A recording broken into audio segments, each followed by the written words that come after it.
कुरैशी साहब हमारे साथ बने हुए हैं। दानिश कुरैशी साहब, क्योंकि हम जितने राज्यों में देख रहे हैं वहां पे मिजोरम को छोड़कर टक्कर जो है वो सीधी कांग्रेस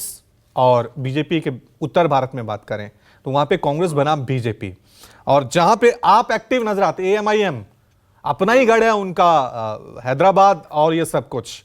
लेकिन वहां भी टक्कर कांग्रेस बनाम बीआरएस आप नजर नहीं आ रहे हैं।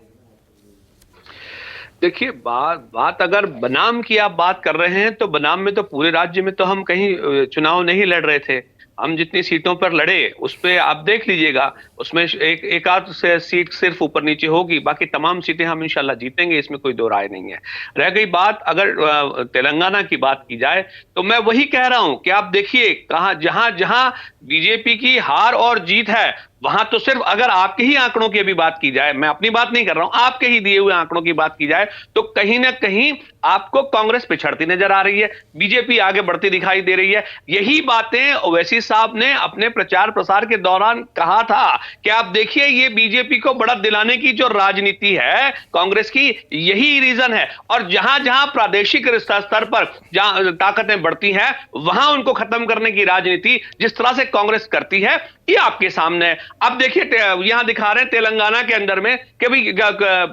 कांग्रेस जो है बढ़त बनाए हुए, हालांकि मुझे लगता है कि शायद आंकड़े तो अभी हम जो कर रहे हैं ये महज चर्चा है, अल्टीमेटली जो लोगों का जो तरफ से जो वो आएंगे जवाब वही फाइनल होंगे तो बेहतर यही होगा। लेकिन सवाल यह है कि जहां जहां प्रादेशिक स्तर की पार्टियां हैं उनको किस तरीके से कोलैप्स कर देना, ये राजनीति कांग्रेस की है और आपके सामने है, यही आलम इन्होंने बनाया है। मुझे यह बताइए कि इतनी शिद्दत से इतनी ताकत से क्यों राजस्थान में, या अगर आपके आंकड़ों की बात की जाए तो मध्य प्रदेश में नजर नहीं आ रही, छत्तीसगढ़ में क्या अगर बात की जाए, चलिए छत्तीसगढ़ एक छोटा राज्य है लेकिन फिर भी वहां उन्होंने कोशिश की। सवाल यह है कि पूरी इतनी ताकत इन्होंने लगाई, मुझे लगता है फिर भी इनकी ताकत नाकाम रहेगी। परिणाम जब आएंगे आप भी देखेंगे, परिणाम चौंकाने लेकिन कुरैशी साहब, नाकाम तो आप भी हो रहे हैं, नाकाम तो आप भी हो रहे हैं ना। मैसेज क्या जा रहा है एआईएम को लेकर कि या तो आप कई जगह बीजेपी को, बिहार में चले जाएं तो आप बीजेपी को फायदा पहुंचाते नजर आ रहे हैं, तेलंगाना में चले जाएं तो आप बीआरएस को फायदा पहुंचाते चले जा रहे हैं। तेलंगाना में तीसरे नंबर की पार्टी बीजेपी है और बीजेपी अभी एक्टिव हुई है कुछ सालों से, आप कई दशकों से वहां पे एक्टिव है, आप तीसरा नंबर भी हासिल नहीं कर पा रहे हैं तेलंगाना में।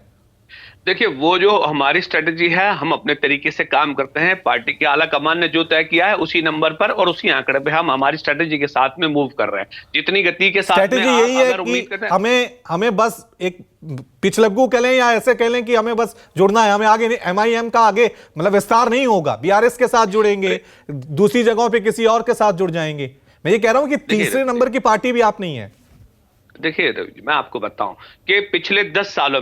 में और खास करके पिछले 5 सालों में आप देखेंगे तो देश के तमाम अलग अलग राज्यों में ऑल इंडिया मजलिस इत्तेहादुल मुस्लिमीन अपनी पूरी ताकत के साथ कोशिशें करती रही हैं। और देखिए ये रातों रात चीजें नहीं बदलती हैं, उसके लिए मुसलसल मेहनत करनी पड़ती है जिसके लिए हम कर रहे हैं। ठीक है, चीजें क्यों नहीं बदल रही हैं इसको लेकर मंथन तो करना जरूरी है। शिवसन